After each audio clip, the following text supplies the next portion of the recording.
4 സംസ്ഥാനങ്ങളിലും ഒരു കേന്ദ്രഭരണ പ്രദേശത്തും ഒരു മാസത്തോളം നീണ്ട ഇന്ത്യൻ ജനാധിപത്യത്തിൻ്റെ ഏറ്റവും മനോഹരമായ ഉത്സവങ്ങളിലൊന്നിന് സമാപനമാകുമ്പോൾ ബംഗാളിൽ കാവ്യവസന്തമെന്നാണ് എക്സിറ്റ് പോളുകൾ പറയുന്നത്. തൃണമൂൽ കോൺഗ്രസ് തകർന്നടിയുമ്പോൾ പൊടി പോലുമില്ലാതെ അവസ്ഥയിലേക്കാണ് CPM-ഉം കോൺഗ്രസും പോകുന്നത്.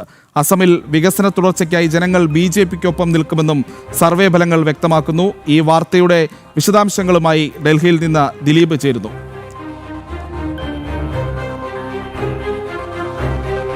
ദിലീപ്, എന്തൊക്കെയാണ് നിലവിൽ ബംഗാളിൽ നിന്നും അസമിൽ നിന്നുമുള്ള ഈ എക്സിറ്റ് പോൾ ഫലങ്ങളുടെ ഒരു വിശദാംശങ്ങൾ നമുക്ക് നൽകാനുള്ളത്?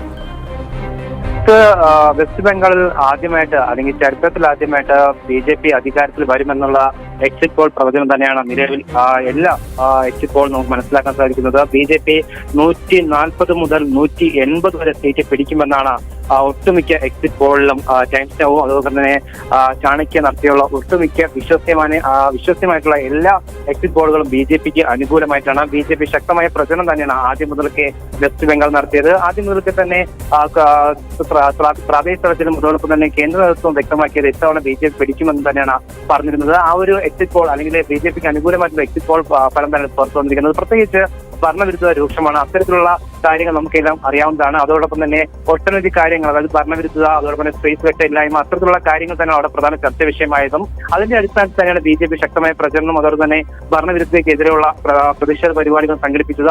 അതിന്റെ ഭാഗമായി തന്നെയാണ് അവിടെ പ്രചരണം നടത്തിയത്. ആ ഒരു പശ്ചാത്തലത്തിലാണ് എക്സിറ്റ് പോൾ ഫലങ്ങളും BJP-ക്ക് അനുകൂലമായിട്ട് വന്നിരിക്കുന്നത്. ആസാമിനെ സംബന്ധിച്ചിടത്തോളം സ്വാഭാവിക ഭരണ തുടർച്ച ഉണ്ടാകുമെന്ന് തന്നെയാണ് പ്രതീക്ഷിക്കുന്നത്. ആസാമിൽ 88 മുതൽ 105 വരെ സീറ്റ് ലഭിക്കുമെന്നാണ് എക്സിറ്റ് പോൾ ഫലങ്ങൾ പറയുന്നത്. ആസാമിലും ഭരണ തുടർച്ച ഉണ്ടാകുമെന്നാണ് മനസ്സിലാക്കാൻ സാധിക്കുന്നത്. സ്വാഭാവികമായിട്ടും അവിടെ യാതൊരുവിധ പ്രശ്നങ്ങളോ ഉണ്ടാകുന്നില്ല.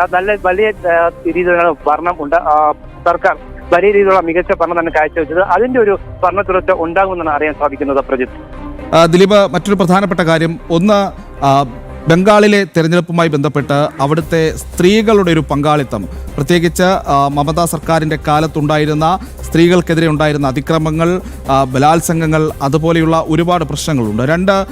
പ്രധാനമന്ത്രി നരേന്ദ്രമോദിയും അതോടൊപ്പം തന്നെ കേന്ദ്ര ആഭ്യന്തരമന്ത്രി അമിത്ഷായും നേതൃത്വം നൽകിയ വലിയ തെരഞ്ഞെടുപ്പ് പ്രചാരണം, ഈ 2 ഘടകങ്ങളും ബംഗാളിനെ എങ്ങനെയാണ് സ്വാധീനിച്ചിരിക്കുക?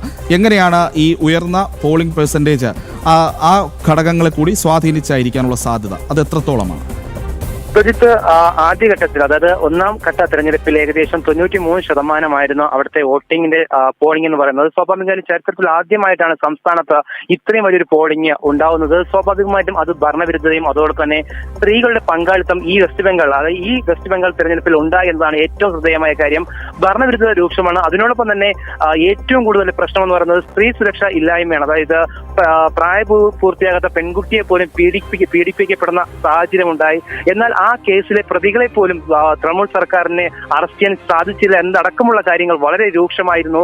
അത്രത്തോളം സ്ത്രീ സുരക്ഷ ഇല്ലായ്മയാണ് ഏറ്റവും പ്രധാനപ്പെട്ട കാര്യം. അതോടെ തന്നെ 15 വർഷത്തെ ഭരണവിരുദ്ധത രൂക്ഷമാണ്. ജനങ്ങൾക്ക് അടിസ്ഥാന സൗകര്യം പോലും ഇല്ലായ്മ, അങ്ങനെയുള്ള ഒട്ടനവധി പ്രശ്നങ്ങൾ വെസ്റ്റ് ബംഗാളിലെ ജനങ്ങൾ അനുഭവിക്കുന്നുണ്ട്. ആ ഒരു പശ്ചാത്തലത്തിലാണ് ഇത്തരത്തിൽ വലിയ രീതിയിലുള്ള പോളിംഗ് നടന്നതും അതോടെ തന്നെ അത്തരത്തിലുള്ള പ്രശ്നങ്ങൾ പരിഹരിക്കുന്നതിന് വിശദമായി തന്നെ കാര്യങ്ങൾ പറഞ്ഞിട്ടുണ്ട്.